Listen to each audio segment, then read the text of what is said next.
Assalamualaikum warahmatullahi wabarakatuh. Kepada semua calon-calon SPM yang sedang menghadapi peperiksaan SPM pada tahun ini. Okey, so hari ini kita akan bincang tentang tips persediaan menghadapi peperiksaan fiziks. Okey, so kita ada beberapa topik untuk kita kupas pada hari ini. Okey, yang pertama sekali ialah pengenalan terhadap physics paper. Okay, and then kita akan go through format peperiksaan bagi mata pelajaran fiziks dan jadual peperiksaan. Okay, dan saya akan kupas sikit tentang kesalahan tipikal pelajar ketika menjawab soalan fiziks. Okay, dan saya akan cerita sikit tentang laluan akademik kepada lepasan SPM. Okay, so kita mula dengan pengenalan format baru SPM pada bermulai tahun 2021 untuk fizik. So KPM dah telah memperkenalkan format terbaru bagi peperiksaan SPM 2021 untuk tingkatan 4 dan 5. So bila kita tengok dekat sini format table format instrumen fizik 4531 tentang mood peperiksaan. Sama ada ujian bertulis, objektif aneka pilihan, dan yang lain-lain. So saya rasa semua orang dah menghadapi ujian amali yang telah diadakan pada 15 Februari 2022. Bila kita tengok jadual peperiksaan bertulis untuk fizik yang akan diadakan pada hari Isnin 14 Mac, paper fizik kertas 1 akan diadakan pada 8 pagi, bermula 8 pagi hingga 9.15 pagi, 1 jam 15 minit. Kertas 1. Lepas tu student akan menjalani peperiksaan fizik kertas 2 bermula 10.15 pagi. Ada gap dah 1 jam pada 10.15 pagi hingga 12.45 tengah hari, dan kertas fizik kertas 2 ni berjalan selama 2 jam 30 minit. So seperti kita tahu fizik tingkatan 4 ni untuk SPM merangkumi beberapa tema. Tingkatan 4 tema asas fizik, mekanik Newton, haba, gelombang cahaya dan optik. Bagi tingkatan 5 mekanik Newton, elektrik dan elektromagnetan, fizik gunaan dan fizik moden. Kita terus kepada kesalahan tipikal pelajar ketika menjawab soalan. Sepanjang pengalaman saya selalu berjumpa dengan ramai sangat student yang tak tahu macam mana nak menjawab soalan yang sangat-sangat basic. Sebab kalau tak teka jawab soalan yang basic tu, terutama je bila nak convert unit kepada SI, you akan carry forward kesalahan tu kepada soalan yang seterusnya. So soalan seterusnya akan jadi salah disebabkan soalan yang awal tadi dijawab dengan jawapan yang salah. So kita tak nak benda tu berlaku. Pertama sekali yang kita kena tahu untuk menjawab soalan fizik ni, kita kena tahu bahawasanya unit sangat-sangat penting. Sebab kalau student tak dapat tulis unit yang betul, jawapan anda akan salah. Dan satu lagi, student kena tahu macam mana nak guna formula yang betul supaya dapat menjawab soalan tu dengan baik, dan dapat markah penuh. Dan saya akan kupas sikit soalan penyelesaian masalah untuk kinematics dan daya, terutamanya untuk free body diagram. Tapi sekejap lagi saya akan bincangkan macam mana nak jawab soalan conversion. Dan soalan yang student selalu banyak tertinggal untuk menjawab soalan conversion ni. Sebab kalau kat situ dah salah, bila jawapan tu kita carry forward ke depan, jawapan yang lain pun akan jadi salah jugalah untuk soalan penyelesaian masalah tersebut. Okay, benda pertama sekali yang student patut tahu ialah senarai imbuhan dan faktor penerapan. Kalau kita dalam English kita panggil SI prefixes. So kena tahu apa nama imbuhan tersebut dan simbol. Okay, sebab student nak kena baca tahu apa simbol tu, maksud dia T tu apa, maksud tera, G tu apa, maksud giga. Okay, yang mana huruf besar, yang mana huruf kecil dan seterusnya, dan faktor penerapan. Student kena tahu, dan imbuhan ni semua kita nak convert kepada SI unit. Katalah megahertz kepada hertz. Okey? Sebab hertz ialah SI unit untuk frekuensi.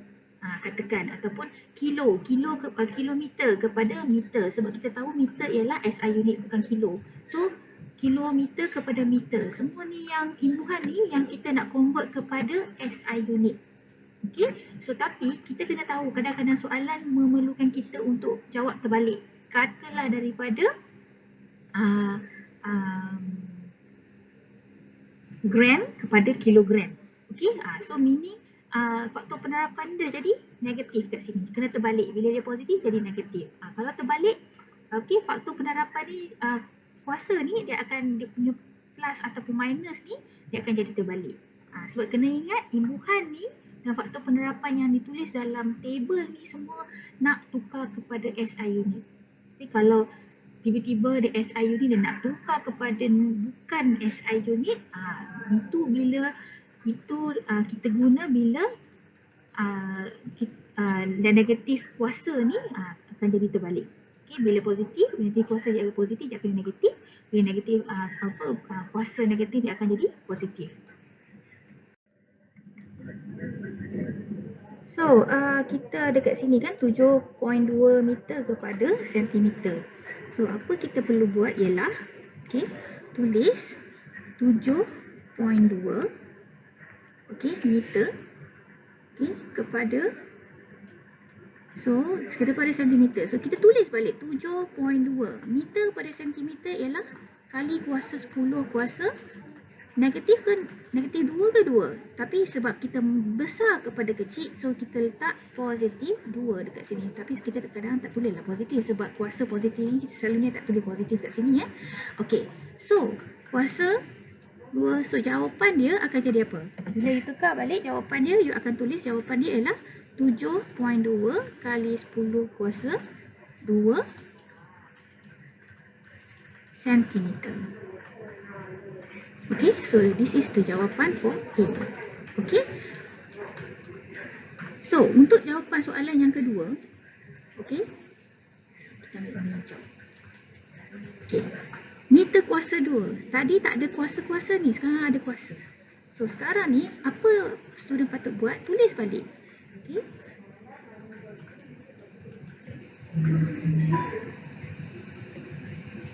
(32 meter kuasa 2). So, apa yang patut tulis ialah tulis balik 32 meter. Meter per sentimeter ialah 10 kuasa 2. 10 kuasa 2. Student selalu lupa ni, kuasa 2. Okay, bila dia kuasa 2, you ikut kuasa 2. So, apa jawapan dia? 32 kali kuasa 10 kuasa 4 sentimeter square. Ini jawapannya. Student selalu terlupa nak include benda ni, so that jawapan dia orang dah jadi salah. Okay. Soalan yang ketiga, okay, 0.00012 meter cube. So apa jawapan dia? So kita tulis balik 0.00012,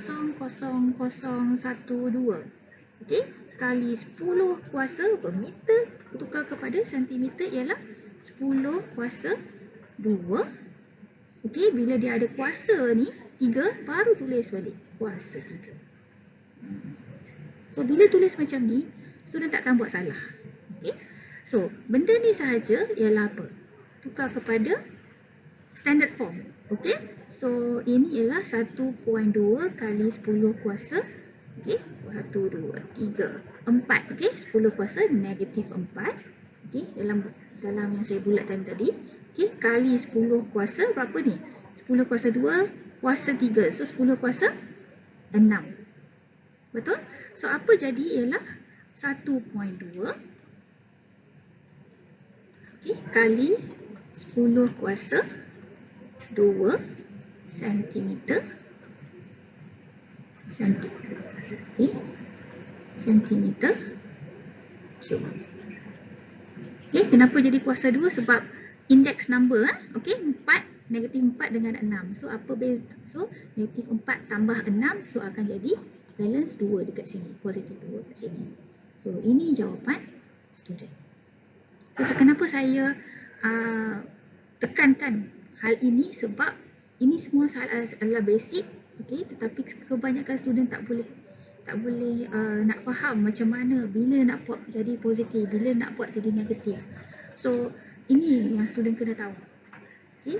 Sebab kebanyakannya hafal. Tak boleh hafal, kena faham apa yang you nak convert. Daripada kecil kepada besar ke besar kepada kecil. So you tengok yang first apa yang daripada mana tu. Kalau yang besar kepada kecil, so jawapan faktor penerapan tu, kuasa berapa tu, tu yang kena tukar dia punya sign. Macam sentimeter tadi, bila dalam faktor penerapan sentimeter is 10 kuasa negatif 2. Tetapi bila dia pada besar kepada kecil, so dia negatif tu kan kecil kan. Bila daripada besar, you kena tukar jadi 10 kuasa 2, bukan 10 kuasa negatif 2. Sebab sekarang you nak convert daripada meter kepada sentimeter. Tapi kalau you nak convert daripada sentimeter kepada meter, ya betul, kena ikut 10 kuasa negatif 2. Dan jangan lupa ni, kuasa ni. Student sangat selalunya lupa dekat situ. Kena ikut one by one. Supaya tak buat salah untuk soalan-soalan yang sangat simple macam ni. Lepas tu kena faham macam mana nak baca graf X versus T. Kalau in this case untuk cari hal laju purata. So untuk X versus T, kecerunan dia menunjukkan velocity. Kalau graf dia V versus T, kecerunan dia menunjukkan acceleration. Kejutan. Kena tahu. So jangan tengok bila straight line, yang ni velocity ke acceleration ke, kena tengok dekat jenis graf. Graf apa melawan apa. In this case X melawan T. So the kecerunan M dia mewakili velocity, hal laju.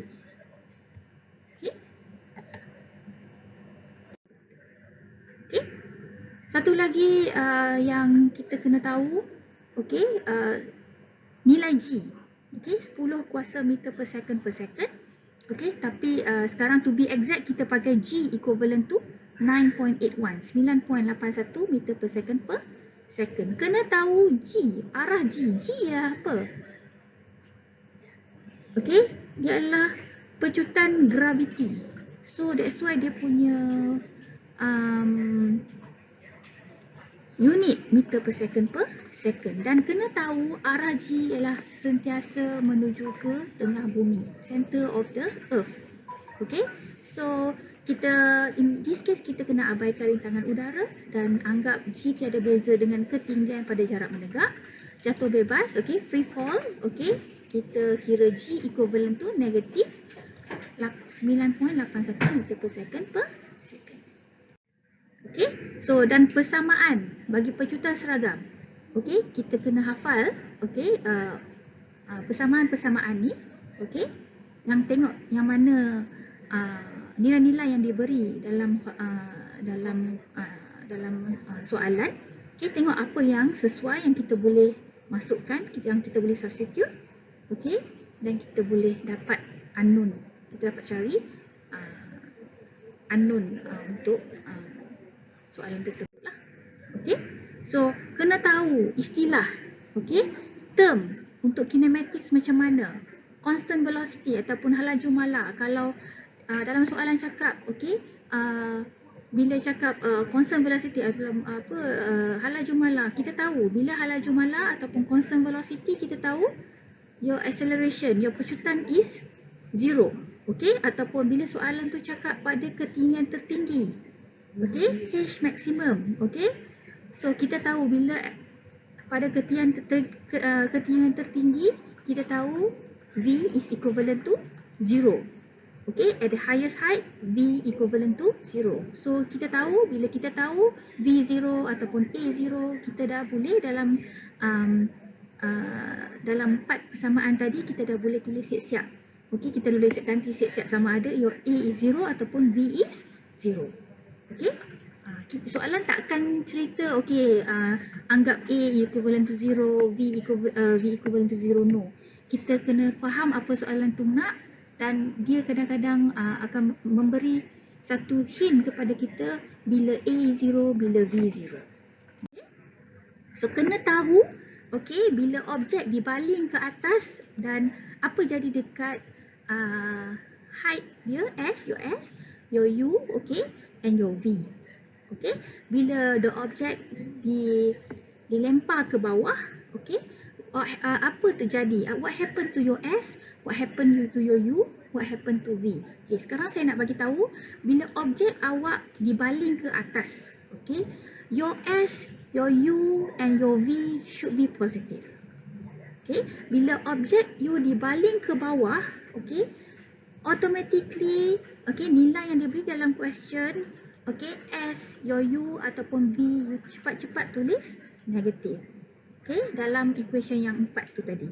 Okay, bila you nak substitute, okay, all the nilai untuk S ataupun U ataupun V, you kena tulis siap-siap negatif kalau your object dibaling ke bawah, dilemparkan ke bawah. Okay, kalau lempar naik atas, okay, objek dibaling ke atas, okay, so your S, your U, your V is positive. Dan A ni, bila dalam 4 persamaan tadi kan ada A kan, okay, bila kita berhadapan dengan soalan-soalan objek yang jatuh bebas, okay, dibaling ke atas ataupun dilempar ke bawah, so your A ni akan jadi your G, okay, and your G will always be negative 9.81, 9.81, always negative. Naik atas ke, turun bawah ke, your G will always negative 9.81. Okay, yang berbeza negatif positif ialah your S, your U, your V. Tengok, kalau dia naik atas, positif. Kalau turun bawah, your S, your U, or your V will be negatif. Okay, ini student kadang-kadang, oh bila naik atas, your G positif. No, salah benda tu semua.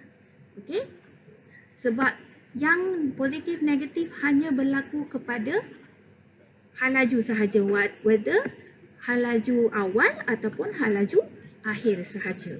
Okey, A ataupun your G is pecutan. Pecutan tak sama dengan halaju. Kena faham dekat situ. Sebab apa?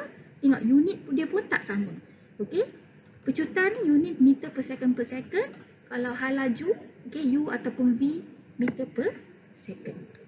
Okey. So kita ada buat latihan dekat sini. Okay, sebiji bola dibaling menegak ke atas dengan kelajuan 20 meter per second. Hitung kedudukan dan halaju bola selepas 1 saat.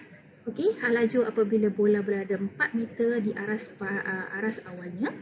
Okay, ketinggian maksimum dan masa yang diperlukan untuk mencapai ketinggian maksimum dan jumlah masa yang diambil untuk bola kembali terhadap kepada tahap asalnya. Okay, kita tengok satu-satu. Okay, A, hitung kedudukan dan halaju bola selepas 1 saat. So daripada 4 persamaan tu tadi, okay, yang diberi dalam question ialah 20 meter per second. 20 meter per second ialah mewakili U. Okay, dibaling ke atas, your U is positif. So tulis 1 kat sini. Okay, ganti T 1 saat kan. Okay, so half plus half.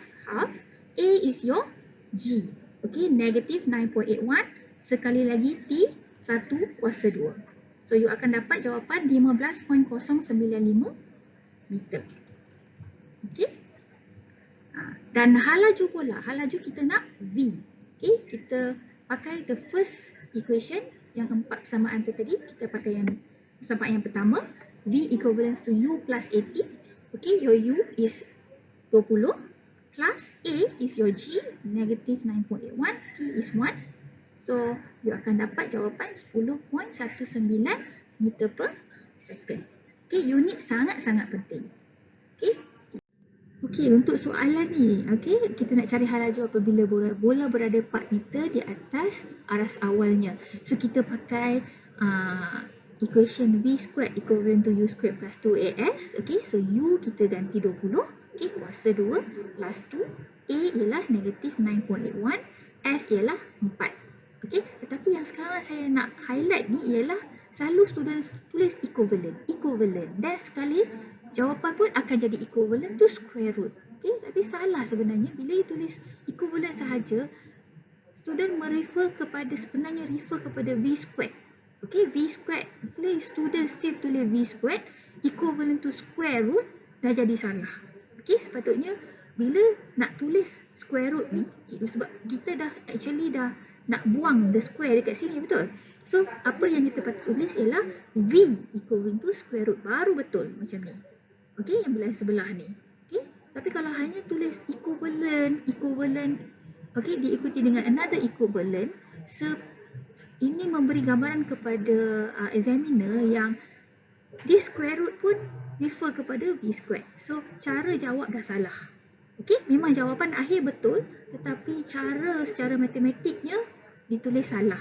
Okey, so kita tak nak benda itu berlaku. Okey, so sepatutnya student kena tahu macam mana nak menjawab soalan tu supaya memberitahu kepada examiner, okey, apa yang kita nak cerita sebenarnya. Okey, kena tulis secara matematik sebab kita nak calculation kan? Semua kena tulis dengan cara yang betul lah. Okey, V equivalent to square root 321.52.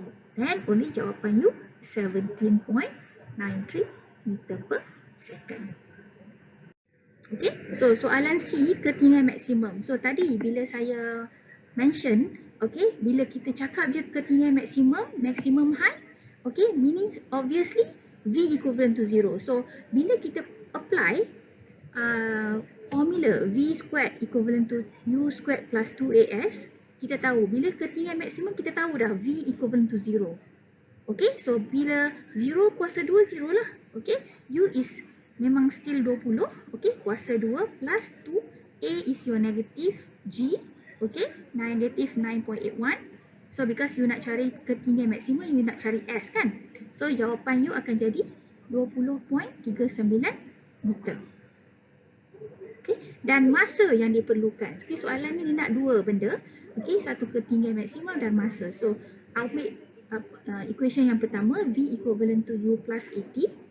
Okay. So, V obviously 0, okay, U is 20, okay, plus negative 9.81 times T. Therefore, your T would be 2.04 second. Okay. Untuk D, jumlah masa yang diambil untuk bola kembali terhadap asalnya. So, bila you baling naik ke atas, okay, kena tahu untuk gerakan simetri, masa yang diambil untuk daripada bawah naik ke atas is equivalent to, sama juga masa yang diambil daripada atas turun bawah. So bila tadi T, you kira dekat C tadi, T equivalent to 2.04.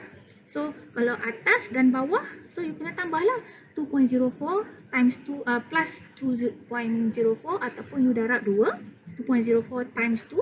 Okay, jawapan dia akan sama je. Dia akan jadi 4.08 second. Okay, masa yang diambil untuk naik ke atas 2.04, masa yang diambil untuk turun ke bawah another 2.04. So total is 4.08 second. Okay. So ini soalan daya. Okay. So bila daya, okay, kita kena tahu macam mana nak draw body diagram. Okay. So kita tahu kalau apa-apa objek akan ada mg ataupun your w kat sini. Okay, and then bila objek tu obviously akan ada normal force. Okay, Then bila objek tu berada di surface yang smooth ataupun tidak, okey, kita kalau bukan smooth, kita akan ada frictional force. Okey, and then kalau soalan tu ada force, okey, given nilai force berapa, and then tiba-tiba dia ada angle dekat situ, okey, kita tahu kita kena resolve untuk x dan y. Okey, bila dekat sini, apa kita perlu buat ialah kita kena tahu macam mana nak tulis equation tu. Kalau kita tulis based on x, semua komponen x, semua force komponen x. Kalau y, semua komponen dekat y. Kita tak boleh campur y dengan x dekat dalam satu equation yang sama. Contohnya, katalah kita nak tahu, okay, find the normal force in the system. Bila dia nak cari normal force ni dekat vertical axis. So kita akan consider semua component of forces dekat y sahaja. So apa yang ada dekat y? Kita ada n, kita ada w. Okey, dan satu lagi kena ingat, bila you ada f angle dekat sini, kita boleh resolve satu lagi component of force to the y. So kita ada n, kita ada w, dan bila f kita resolve to the y, kita ada satu lagi f sin 30. Okey, so apa jadi ialah Fn campur dengan W campur dengan f to the y. Okey, so kenapa kita minus dekat sini? Sebab W bila kita dekat free body diagram, dia turun bawah. Okey, dia menghala ke bawah. So that's why the W akan jadi negative sign. Actually plus minus lah. Okay, total F equivalent to 0. So Fn plus minus W plus F sin 30 equivalent to 0.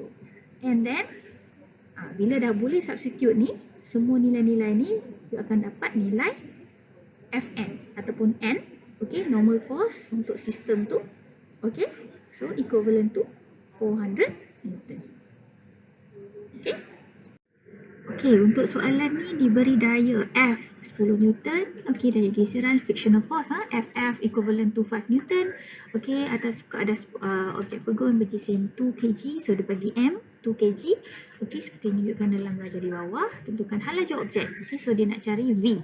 Okey, selepas ia bergerak 5 meter dari kedudukan asalnya. So meaning dia bagi S juga. So you pakai V kuasa 2 equivalent to U squared plus 2AS.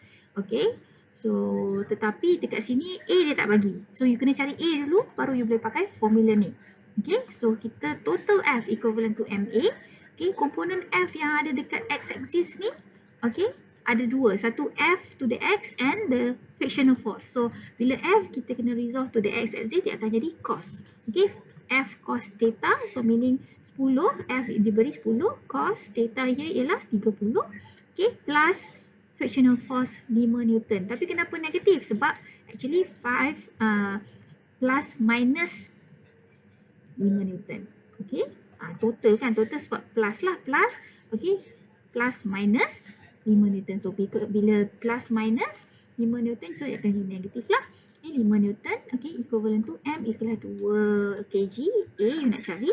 So A akan dapat 1.83 meter per second per second. Okay, so unit dekat sini dah salah. Okay, so selalu kenapa saya tulis meter per second dekat sini? Sebab selalu tulis meter per second. Sepatutnya meter per second unit ni kena betul untuk A. Okay, untuk A unit. Untuk A unit ialah meter per second. Okay, so bila dah dapat A, okay, baru masuk dalam formula ni. Okay, V squared equivalent to U squared plus 2AS. Okay, V you nak cari. U ialah kan objek pegun kan. Awal-awalnya your U is 0. Okay, plus 2. A you dapat dekat sini tadi. You dapat 1.83 ni. Okay, S diberi dalam question 5. So, bila tulis, okay, V squared equivalent to 18.3. Dan bila you nak hilangkan the square kat sini, baru tulis V equivalent to square root, okay, 18.3, then only you akan dapat jawapan V equivalent to 4.28 meter per second. Okay. So another question, sebuah kereta luncur diikat pada pokok di atas bukit tanpa geseran dan tepi salji seperti ditunjukkan dalam gambar darjah A. Okey, jika berat kereta luncur itu mempunyai berat 77 Newton, so hitung daya magnitude daya tegangan yang dikenakan oleh tali pada kereta luncur dan daya normal yang dikenakan oleh bukit pada kereta luncur. So sekarang ni apa yang diberi dalam question ialah 77 Newton. So meaning objek ini ialah mewakili you punya mg. Okay. So dan dia nak hitung daya tegangan. So meaning dia nak cari apa nilai T. Okay. Dan hitung nilai tegangan dan daya normal. So dia nak cari, soalan ni dia nak dua benda. So cari daya tegangan T dan dia nak cari apa itu nilai normal force. Okay, ataupun normal, kadang-kadang tulis normal force macam ni pun boleh juga. Okay. Okay, so sekarang macam mana kita nak buat dia? Okay, so kita use second law of Newton. Okay, kita cari total force here is equivalent to 0. Okay, sebab dalam question tadi your A is equivalent to 0. Okay, so kita assume A is equivalent to 0. Okay, so kita cari komponen F untuk komponen X. Okay, so F komponen X ialah ada T kat sini, kita ada mg sin theta. Okay, so plus T plus komponen mg sin theta, so meaning T plus minus mg sin theta. Kenapa minus? Again, the mg sin theta ni menghala ke kiri, so that's why you letak negatif dekat sini. So your mg obviously terus tulis 77 sin 30. Okay, sebab apa sin? Sebab bila theta you dekat sini, okay, so bila resolve to the y axis mg cos theta, okay, bila resolve to x axis, okay, dia akan jadi sin theta, mg sin theta. So that's why bila kita consider x axis, okay, kita tulis negatif mg sin theta. So mg ialah 77. So t minus 77 sin 30 equivalent to 0. So therefore your t akan jadi 38.5 Newton. So dah dapat jawapan nilai tegang nilai t. Okay, so kita cari pula n, Fn ataupun n. Okay, so bila nak cari n u dekat y axis. So kita kena tulis equation total force dekat y axis. Okay, so apa yang ada dekat y axis ialah Fn dengan mg cos theta. Okay, apa yang ada dekat y sahaja kita consider. So therefore Fn, okay, plus minus mg cos theta equivalent to 0. Again, mg is 77 cos 30. Okay, so Fn minus 77 cos theta equivalent to 0. So you bring 77 cos theta to the other side, then boleh dapat nilai Fn ataupun dia punya n, okay, 66.7 Newton. So kita pergi go through, okay, laluan akademik terhadap lepasan SPM. Bila student dah habis SPM, okay, you dekat sini, okay, student akan ada beberapa pilihan, sama ada mengikuti program STPM ataupun foundation ataupun UEC, okay, ataupun diploma. Okay, selepas diploma, okay, dah graduate diploma ataupun foundation, boleh terus pergi untuk first year, second year and final year. Kadang-kadang ada program degree yang ada 4 tahun. Okay, depend lah. Okay, selepas habis degree, baru lepas tu barulah you boleh graduate sebagai degree holder.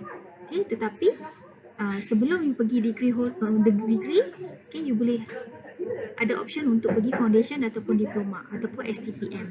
Tapi untuk foundation, 1 tahun sahaja. Kalau diploma mungkin 3 tahun, 2 ataupun 3 tahun. Okey, atau STPM pun sama. So yang paling cepat ialah foundation lah. Okey, foundation, lepas tu 1 tahun, lepas tu terus boleh lompat ke untuk ambil degree program. Okey, so cepat sikit kalau nak pergi daripada nak pergi diploma ataupun STPM. Okey, so dekat Perdana Universiti kita ada program foundation untuk arts ataupun untuk science student. Okey, untuk buat 1 tahun foundation dan mereka boleh pilih untuk mengikuti program degree pilihan masing-masing, program masing-masing selepas 1 tahun graduate foundation level. Okey, so selamat menjawab kertas peperiksaan fizik. Okey, dan saya harap student dapat jawab dengan baik, dengan tenang. Okey, selamat menuju jaya. Terima kasih.